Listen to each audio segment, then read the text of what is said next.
आज जो हम खबर लेकर आए हैं वो खबर सोनीपत के हर एक उस नागरिक को सुननी चाहिए जो टैक्स भरता है, होम हाउस का टैक्स भरता है, रोड का टैक्स भरता है, पानी का टैक्स भरता है और तमाम सारी चीज़ें जिन जिन पर भी सरकार के द्वारा टैक्स लगाए गए हैं उन टैक्स को जो है वो भरता है। उसके लिए ये खबर बेहद ज़रूरी है। दोस्तों मेरे पीछे आप जो ये बिल्डिंग देख रहे हैं ये है नगर निगम की पुरानी बिल्डिंग, नगर निगम का पुराना कार्यालय।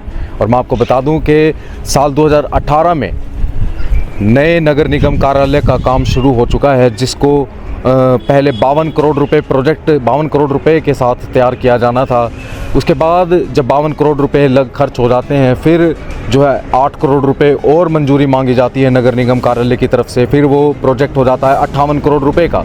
लेकिन आज भी मैं आपको बताऊं दोस्तों, भवन जो है अधूरा पड़ा है और अब इसे पूरा करने के लिए 28 करोड़ रुपए नगर निगम की तरफ से और मांगे जा रहे हैं, जिसके बाद अब यह नगर निगम का नया कार्यालय लगभग 86 करोड़ रुपए के करीब पहुंच सकता है। ऐसे में जनता पूछ रही है कि आखिर ये भवन बन रहा है या जनता के टैक्स के पैसों का कुआं खोदा जा रहा है। सेक्टर 3 में बन रहा है नगर निगम का नया भवन, शुरू से ही चर्चाओं में रहा है। करोड़ों रुपए खर्च होने के बावजूद निर्माण कार्य पूरा नहीं हुआ। अब भवन को पूरा करने के लिए सरकार से 28 करोड़ रुपए की अतिरिक्त मांग की गई है। सबसे बड़ा सवाल यही है कि जब 58 करोड़ रुपए खर्च हो चुके थे तो फिर अतिरिक्त पैसे की ज़रूरत क्यों पड़ गई? क्या शुरुआत में गलत अनुमान लगाया गया था?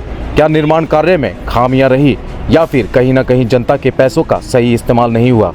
इन्हीं सवालों के बीच निर्माण कार्य में अनियमितताओं की शिकायतें सामने आई, जिसके बाद जुलाई 2025 में जांच समिति गठित की गई थी। समिति को सिर्फ 15 दिन में रिपोर्ट सौंपनी थी, लेकिन 15 दिन की जांच 10 महीने तक फाइलों में घूमती रही। और अब मुख्यमंत्री के सोनीपत में हालिया दौरे के बाद अचानक जांच ने रफ्तार पकड़ ली है। अधिकारियों का कहना है कि भवन के करीब 700 पॉइंट्स की पैमाइश की गई और रिपोर्ट जल्द ही मुख्यालय भेज दी जाएगी। लेकिन जनता का सवाल सीधा अधिकारियों के दावों से बड़ा है। अगर सब कुछ ठीक था तो जाँच रिपोर्ट 10 महीने तक क्यों अटकी रही? और अगर गड़बड़ी थी तो जिम्मेदार लोगों पर कार्रवाई कब होगी? एक तरफ शहर की सड़कों, सीवरों और दूसरी मूलभूत सुविधाओं के लिए बजट की कमी का हवाला दिया जाता है, वहीं दूसरी तरफ एक भवन की लागत लगातार बढ़ती जा रही है। पहले 52 करोड़, फिर 58 करोड़ और अब 28 करोड़ रुपए। और सोनीपत की जनता अब सिर्फ रिपोर्ट नहीं चाहती, जनता हिसाब चाहती है। हिसाब उन करोड़ों रुपयों का जो उसकी जेब से टैक्स के रूप में निकाले जाते हैं। हिसाब इस बात का कि आखिर भवन आज तक अधूरा क्यों है और हर कुछ समय बाद बजट बढ़ाने की ज़रूरत क्यों पड़ रही है।